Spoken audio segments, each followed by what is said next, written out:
everyone, welcome back to the FordTechMakuloco channel. Today we're going to go over some common failure points you want to look out for when purchasing an 11th generation Ford F-150. So we're talking 04 new body style through 08. And some of these failure points even apply to the 12th generation Ford F-150, 09 and 10 models that use the same powertrain. Think the 543 valve, for instance. So what we're going to do is we're going to go over them in detail, I'll show you guys examples on under the hood, inside the vehicle, and underneath the vehicle. And we're also going to link down below to all my repair videos on how to repair these common failure points if they failed already, or if you just want to replace them prematurely, like I'm doing on this truck that I just bought, to make the vehicle as reliable as possible. There's a lot to get to. Let's get started. All right, let's get started. Now, once again, today we are just going over common failure points associated with this generation F-150. This does not replace a full used vehicle inspection, which is much more comprehensive. So let's get started. Once you open the hood and you look out front here, the first thing you want to concentrate on is the front crash sensor right here. These have a real issue with the connector, the wiring, and even the sensor corroding with all the elements coming through the grill and just constantly pelting them. So I've seen them so bad where the sensor itself is just splitting the side and bulging from all the corrosion, and it won't set a DTC. It'll be just coming apart. So when you get in a crash, the thing is not going to work. So I do a full visual on these, and everything looks good on this one. So I'll apply some of the Motorcraft XG12 grease and kind of seal it up and protect it so it works in the future. Now, once you get into the engine compartment here, you can see it's one big mess, and there's lots of common areas underneath here, common failure points. So let's go ahead and start with the electronic throttle body right here. 04 was the first year that Ford used drive-by-wire technology. So as you can imagine, there was a learning curve there, and sure enough, these had an issue with the TP sensor right here on the side. You see how it's A-shaped? That's a first generation sensor. Second gen was more squared up at the end, and then third and fourth gen was this big old box. See how thick that thing is? And these suckers are reliable. Luckily, you can replace that separately. If you find you have one of these, you can buy it separately and bolt it on, unlike the newer throttle bodies, which come as an assembly. The plate itself and the motor side are generally very reliable. It's just the TP side over here. Next, let's look at the other real common issue, which is the integrated wheel ends or vacuum hub system for the 4x4 system. So this little solenoid right here controls a vacuum down to the wheel ends that disconnect and connect the axles to the hubs, okay? The problem is, you see it right there? What's right above it? The wiper cowl. All the water comes down, it flows down naturally through here, just soaks this thing, and right there on top, that cap, that's a vent. So that's how all the water gets in. A lot of times they get stuck inside, they get all corroded, and it gives a partial vacuum out, ruins the vacuum hubs and the axle and the hub because it all splines together down there and it's half engaging. Or they actually get so bad that water flows down those vacuum lines to the wheel ends and causes the same problem. Either way, if you have this generation right here, this style right here, take it out immediately and swap it out with this one right here. This thing is like $27. This is a revised design from Ford. It's the same solenoid, but now it includes this plastic hood. So it bolts up right in place of the other one, but it's protected from all the water and the elements so you don't ruin your IWE system down below, which is very, very expensive. Let's go over here to the front end of the engine right here, and a little focus action. The front idlers, the smooth idlers, the tensioner pulley, and the grooved idler down there, they all have a real issue with, corrosion causing the bearings inside of there to start pitting, and then it sounds just like a power steering noise, like a power steering pump, which is right there. So these are making noise right here. You think for sure it's the power steering pump, when in all reality it's just the bearings inside of these. So do a good visual on those, pop the belt off, spin them, and check them out. The tensioner especially is really bad about this. Here's one from an Expedition. It's the same exact part number. And the bearings, they get really bad inside of here. I've never seen one seize, but they start coming apart like this and they sound horrible. This guy actually thought his timing chain was coming apart on his Expedition, and it was just his tensioner, okay? The other issue with these is that when this bearing fails so bad like this, the pulley doesn't walk this way, it walks this way. And where's it go? It starts grinding into the front cover of the engine. And that gets real expensive real quick. So you want to keep an eye on that stuff, any kind of noises like that, and pre-check all that stuff before driving one of these vehicles. It's very, very common. Now, the other common issue is the fan clutch itself on the 04 into 05 models. Had an issue with them cycling low to high. So the vehicle's just sitting there idling, and it goes, whoa, whoa, whoa, whoa. And that's the fan clutch itself, okay? Another common issue. As far as vacuum leaks, the one common vacuum leak is this evap hose right here. So the vapors are coming in from the tank to the purge valve, and then this is the vacuum being supplied to it. Well, this is constantly under engine manifold vacuum, and as you can see, they deteriorate after a while, and they can actually suck in and get really bad, and then it becomes a huge vacuum leak. So you have some rolling idle issues and stuff like that in the course of PO 171, 174 codes. Speaking of vacuum leaks, there is another issue, as you can tell, there's a lot of issues, with the brake booster hose here. See that main vacuum hose that goes up and feeds the booster for power-assisted brakes? On the 04 models, they didn't really have a major issue with these, but it's still the same kind of issue with the hose that goes down and behind at the lower part of the intake, it likes to fall off. So then you get a huge vacuum leak, a vacuum leak large enough for the engine to stall, and you start to lose power-assisted brakes. It was actually such an issue with the new pipe design on the 05 and 06 models. This is an 04. You see how it just comes around like that? This piece right here falls off the intake because it's soaked in oil at the bottom of the intake, and it swells and it falls off, okay?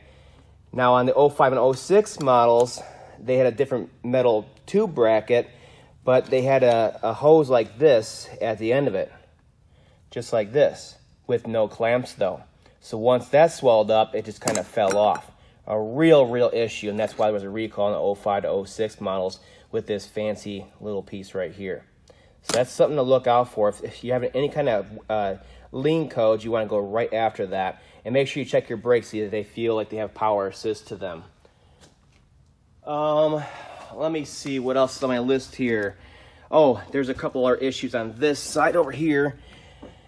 Now, of all the hose clamps on the whole system here, all over the place, the one that's going to give you an issue that I see most often is the driver's side lower radiator hose clamp, okay? And the vehicles up north where they rust enough a lot, this clamp right here, the very bottom, I know it's hard to see, that actually cracks right in half, so you lose your clamp load around the hose and it'll start leaking on here, okay? I've seen that way too often, and it's all due to corrosion. And the other thing about corrosion is these power steering lines. You can see them coming up and through there. You see how this one right here goes into this clamp on the frame right here? That's a real common issue, common point for corrosion, and then they start to actually break in half and just leak out all your power steering fluid. Not to mention all the other lines down below on the rack. I'll show you guys here when we go under the vehicle. Another issue with corrosion on these vehicles, as you guys are probably all screaming by now, is the steering shaft right here, these universal joints, top or bottom, where it goes into the rack. They get corroded and they seize up. So again, it's one of those things you want to check. Let me get you a better view here. If you're not having any steering issues where it binds at times throughout the range of the steering, what you want to do with these is spray them with rust penetrant at these joints, top and bottom, and then WD-40, and then fluid film. And from that point on, just keep up with coating them with fluid film. And that'll keep them protected from all the salt and everything coming through on the fender skirt right here, okay? Now, usually they bind up and you have to replace the shaft, and it's very expensive. It's like $276 from Ford, and the aftermarket ones don't last, so don't even bother with them. whereas this one has a knocking in the steering and a looseness to it. And this one, actually, the lower joint down there is worn. Okay, so, what else? Yeah, so the other issue that is not a real big issue, but it's something to know, is that on these ones, the Expeditions and the Explorers, the alternators on these, for whatever reason, in the winter, a lot of times will have a hoot noise, like whoo, while you're driving down the road in the winter while the vehicle's still warming up. That's just the bearings inside the alternator. It's not a big issue. I've never seen one lock up, but it is super, super annoying. Now, I'm sure by now all you guys are just screaming, hey, what about the 543 valve that's right in front of you? How you go into all this other stuff and ignoring that? I'm not ignoring that. We're saving the best for last. Now, if you guys don't know it already, the 543 valve was introduced in the 04 nude body style, like in this truck right here, and it was a very popular engine, okay? Very, very popular. It was like every vehicle that came in had the 543 valve. You barely ever saw the 4.6 and the 4.2 later on when they start offering again.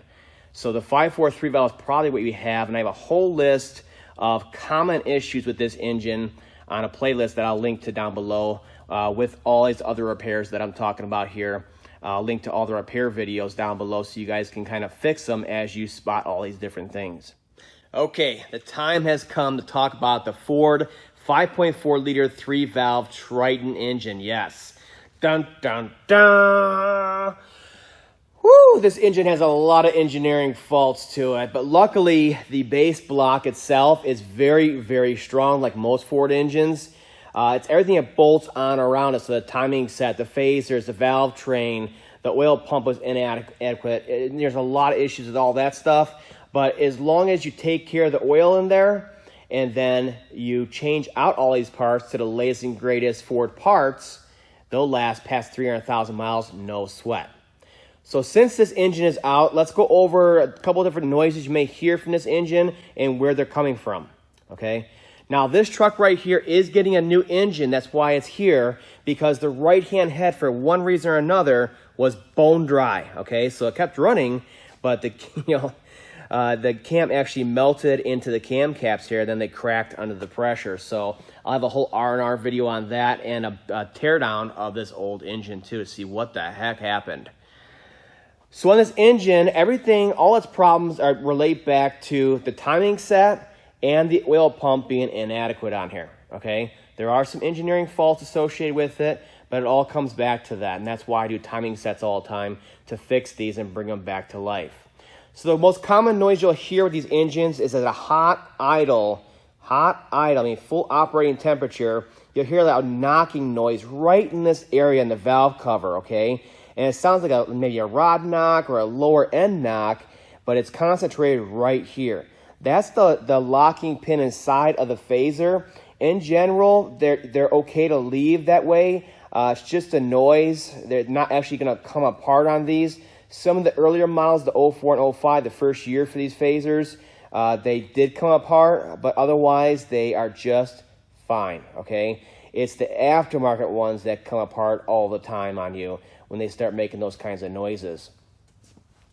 Now, the other issue with these is a startup rattle noise. So after the vehicle sits for a couple hours and everything kind of bleeds down, this tensioner right here is plastic from the factory and has a bead of sealant in the backside.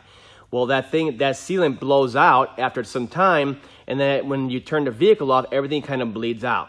So when you go start it up, there's a lot of slack in the chain here, and it needs to pump back up. In the meantime, these chains are just beating against this upper guide on here, and eventually they'll blow right through it, and then it'll start banging on the cover and putting metal into the engine. So that's one you don't want to ignore. Startup rattle that lasts, 1, 2, 3, 5 seconds. That's coming from the tensioner that's bleeding out on the old plastic ones that are causing all that noise. That's not to be ignored. Not only does it cause the chain to beat into the guide and the front cover, but it can also chew into the oil pump right here. It'll do it eventually. And with these bleeding out, it actually starves the VCT system and the right-hand head. Not good, not to be ignored. Also, the oil pump, like I alluded to, they're inadequate from the factory. So you want to put on a Melling high volume oil pump whenever you're going inside one of these to do anything with the timing set on here to make everything last that much longer. The other issue on vehicles that are not properly maintained is these VCT solenoids, the spool valve inside here likes to stick from all the varnish. So you might get some timing error codes or chugging at stops, and that's all to the solenoid valve, the spool valve sticking inside of here. Because these phasers, they retard timing as you're driving, and then they're supposed to come back down to fully advanced when you come to a stop. And if that's sticking in there, it's going to keep it in that retarded position in there, okay? So you get a lot of issues with the VCT system with that. The PO 11, 112, 21, and 22 codes, all timing error related. The other issue in the valve train here is the latch adjusters. They're a common enough failure, but the roller followers especially, these roller followers right here, they can fail on any year. It seems 04 and 05 was a big issue, and then I saw a resurgence of failures, I'd say 09 to 14 in the Expeditions, where these were failing again, okay? You know, case in point, over here, this head is from a 2010 F-150, and the follower failed, and he let it go too long and starts chewing in the cam, and the cam lobe came around, and it got wedged in there, and it blew out the casting in the head right here because it hit the lifter and dragged the lifter out and blew out the casting in the head. Just because of literally a $4 roller follower, this guy spent thousands. Yeah, so you don't want to ignore that. Any kind of ticking in the valve train that you can hear, constant ticking noise, and you'll know it's a light ticking noise at the valve train tick, okay? And that can come from the followers or the latch adjusters, but mostly the followers, especially on that right-hand head. You don't want to ignore that. Another issue, which isn't really an internal engine issue, but it's often misdiagnosed as a valve train tick, is the exhaust manifold. Now, these exhaust manifolds, they come with regular steel studs from the factory and nuts, and after a while, with all salt and corrosion and everything, inside of here, they'll actually get so corroded that they'll pop. And then you lose the clamp load on the manifold here. It goes through all those hot and cold cycles, and it warps. So a lot of times you see them up here or back here, the last two on here, they'll pop. And some of them will corrode and pop, lose the clamp load and cause an exhaust leak, which you can see by carbon right in this area, but the actual stud and the nut will still appear to be on there, okay? So it can be deceiving. The carbon in between these ports on the outside is what you want to look for. And that'll last for, 2 to 3 seconds, 3 to 5 seconds, depending how many of these studs are popped on here. I have an Expedition here. It's an 08 over there, outside actually. And that one has so many studs popped on it that it has a really loud startup tick noise coming from the manifold, but while you're driving, it makes tick noise too because there's too many of them popped on there. That is another real common issue. The way to do it is a new Ford manifold like this and stainless steel studs and nuts from Ford with the latest Ford gaskets. One other issue, which I might go over on the other one, I have a video on also, I'll link to all this stuff down below, is inside of here in the very rear is the crankshaft thrust washer. And on the 07 models, those like to fail. 07, 08, some 06s, they like to fail, okay? And there's a test you can do with crankshaft end plate in vehicle on the crankshaft dampener. So yeah, there's a lot of engineering faults associated with this engine, but luckily the base engine itself is good to go. Fix everything around with the latest Ford parts and you'll be set. All right, I'm running out of breath here. Let's go to the interior and check it out. Moving on to the interior, there are plenty of common failure points inside of here. Nothing too critical, but some can be safety related, like the HVAC system right here. Think about it, if it's not working properly and not clearing your windshield properly, it's not safe to drive down the road. So these quick checks can really help determine the functionality of the vehicle. What you want to do is have the key on, engine off, and then we're going to come over here, we're going to test the functionality of the temperature blend door actuator. It's the most common failure in the HVAC system. In order to do that, we're going to turn the modes to any one of these modes, turn the system on, speed 1 so we can listen to the actuator, and then we're simply going to turn the temperature dial hot to cold, cold to hot, and listen. You should be able to hear the actuator moving a little bit in there and stopping, a little bit in there and stopping. If you hear any loud clicking noises right behind the radio here, you know the actuator's teeth is broken and you need to change it out before it gets stuck in either the hot or cold position. Sometimes it can go right past it. A lot of times though, they just get stuck, okay? And it's not gonna be good when that happens. The next thing you wanna check on the 06 to 07 models, they have a real issue with the red parking brake warning lamp staying on or coming on and going off. But most of the time they just stay on the 06 to 07 models. And that's an issue with the cluster board itself. So in order to fix that, you need to replace the cluster or send it out to circuit board medics and have them repair it, and they'll send it right back to you. No programming required. It comes right out of there. Now that steering issue I was trying to show you earlier under the hood, where they get stuck, the U-joints, and they get rotted and they start binding and they get stuck. What you'll feel inside of here, you'll feel tightness at certain points throughout the range of motion on the steering wheel here. And that is the most common failure, whereas this one has just the opposite. The U-joints are worn. And the way I checked that is you simply, with the key on engine off, you see all this play in here? Yeah. And I actually checked it out. It's the lower joint on there that has failed on there. And that can be another safety issue. That joint wears enough on there and breaks, you're not going to be able to steer the vehicle. So you got to look out for this kind of stuff. Another issue is this passenger airbag deactivation light right here. It's a warning light. These are real common to fail. And when they do, they'll set a airbag light over here. So you want to look for that.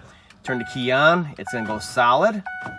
It's gonna prove all the sensors in the system out, including that light, and then it'll go out. If it starts flashing, you know you have an issue. Also, you can come over here, and it's gonna prove this out right now. You turn the key on, boom, it's on, it's proving it out, and then it'll turn it off.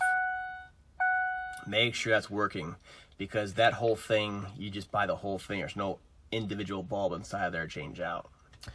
Now, as far as the windows go, there's a few issues with the windows on these. These are cable driven, so there's a lot of issues with the cables inside fraying, and then they start chewing up on the pulleys, and then it can either drop out or just get stuck. So what you want to do is key on engine off, come over here to the switch, and make sure it goes up and down nice and smooth. Listen for any kind of crunching or grinding right in this area of the door. That'll give you a good indication of the overall health of the regulator inside of there. Now, speaking of this window switch, the master window switch on these and a lot of other Ford models, it's all the same switch. The contacts like to fail and you get water down in here from the rain. And what you'll find is the windows don't work all the time. You press it on, it doesn't work. And then it may work some other times. What you can do to test that and see if it's the switch itself, if you're having that issue, which again is common, is either tap it hard and then all of a sudden starts working, or if you press it really hard and it starts working, you know it's the switch. That's another common failure. Again, all these things are kind of nuisances, but they do affect the overall functionality of the vehicle.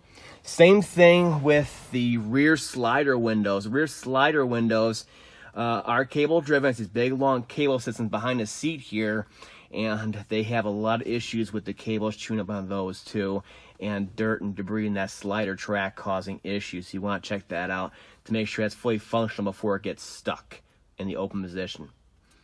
Now inside of here, let me see if I can get you better lighting. Now the headliner inside of here, what you want to look for is staining on the headliner.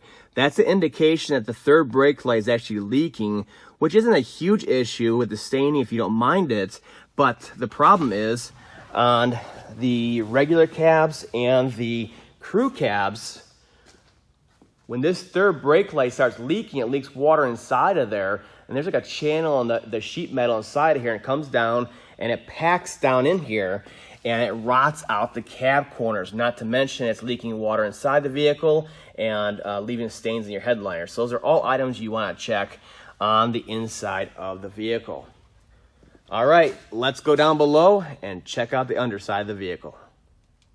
And last but not least, let's take a look at the underside of the vehicle. There's lots of moving parts under here, lots of safety items, and they're all constantly getting hammered by the weather, the elements, salt, road debris, all that stuff. So you want to spend a great deal of time underneath here inspecting everything. Remember, in this video, we're just going over the high failure rate items. What we're going to do is we're going to go from the front to the rear, and we're just going to end it there. So the very first thing I want to show is these coil springs up here, these strut springs. They like to crack from corrosion, and they'll break right here where it comes off the seat here. They'll crack right here. A lot of times you'll see the whole one side of the vehicle dropped, or even both sides. And of course that affects vehicle handling and safety. Now these power steering lines, like I was trying to show you earlier, they have a real problem with the crimps on here leaking fluid, is seeping out. And the bigger problem though is these steel lines. They just get hammered by all that road debris. This one's not so bad, but a lot of times they look just like this. Yeah, you see how rusted those are? It's like the bottom of the ocean they've been in for a while. And they have that pressurized fluid going through there, and they will just start spurting fluid out, and you can lose power steering pretty rapidly once it shoots out of there and breaks fully. So you want to inspect all this kind of stuff to make sure you're safe going down the road. Real common failure point on these. Now the front axle on here, of course, these end seals, these axle seals, this moisture like this is very, very common. Usually it doesn't go any further than that. But the pinion seals, they'll start out as moisture like this one, and then they'll just start dripping fluid like crazy. So you want to give a good visual of that, because if you maintain that fluid level, these front differentials will last forever, it seems. So don't let stuff like that go. Now the other thing you want to check up here, because it is such a high failure rate, is these IWE ends, so these integrated wheel ends. These are real common to fail because of that solenoid up top and breaks in the line and just rust and corrosion in general. So with the wheels chocked in the rear and the car in park, engine off, you want to jack up the front and just spin the wheels. You see how the wheel and the CV axle is spinning at the same time? That shows this system has the ability to lock these two together.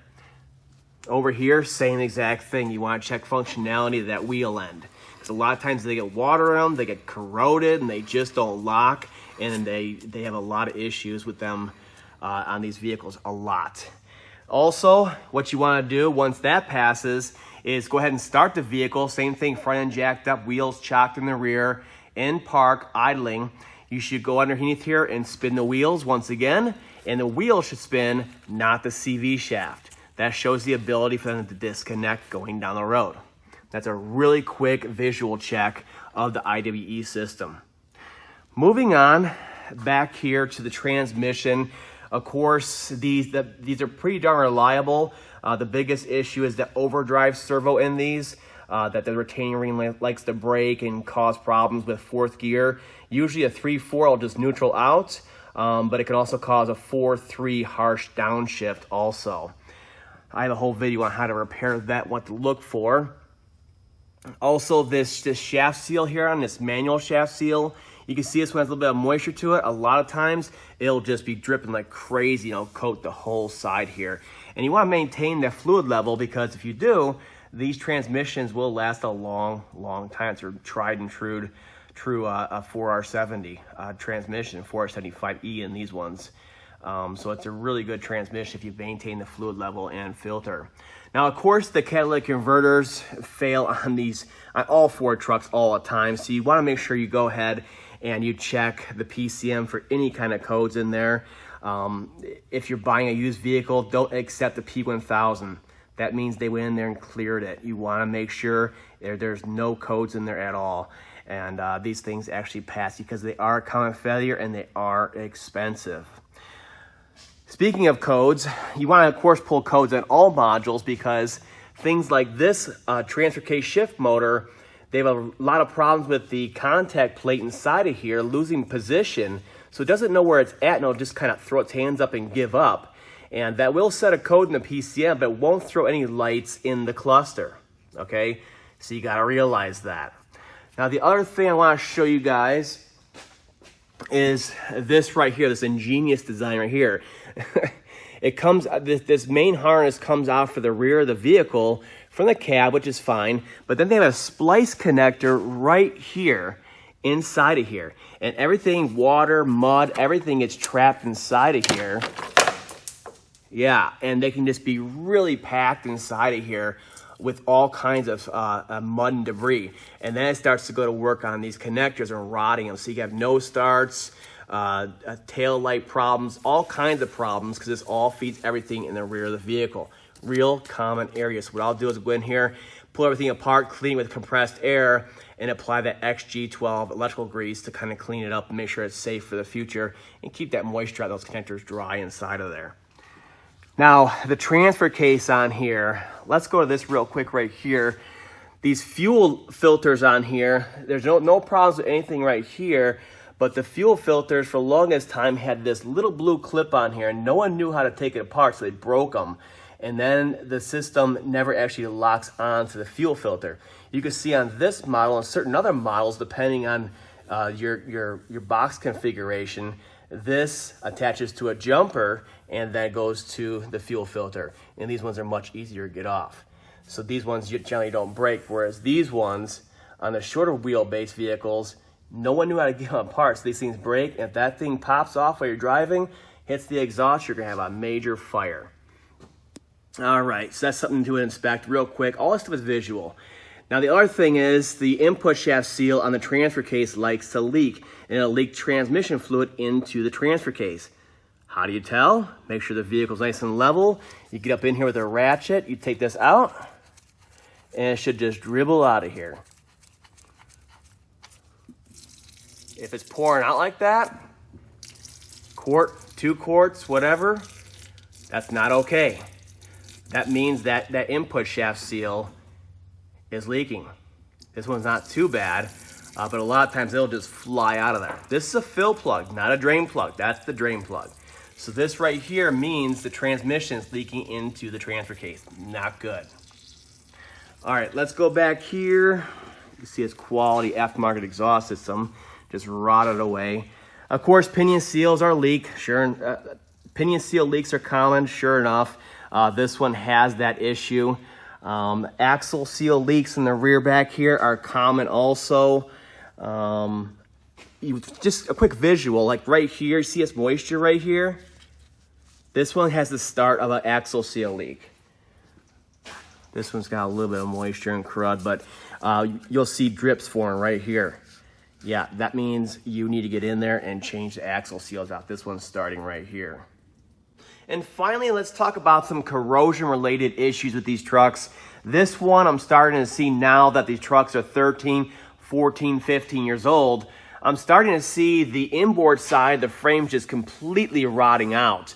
It'll start right behind this cross member here, back where it gets thinner here. It'll become paper thin and form these long, jagged cracks in the frame on the inboard side, especially behind the fuel tank here. Everything gets packed in behind here, muck, you know, salt, slush, all that stuff, and it just goes to work on it.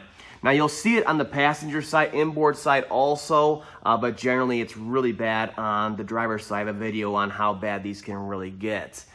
The problem with it is that once the inboard side is gone, this frame was meant to be fully boxed. It's not meant to be a C channel, which it essentially is at that point. So the frame becomes, you know, structurally unsound, and the truck is basically unusable at that point. So like this truck right here is an 04, and the guy took care of it, washed it all the time. So guess what?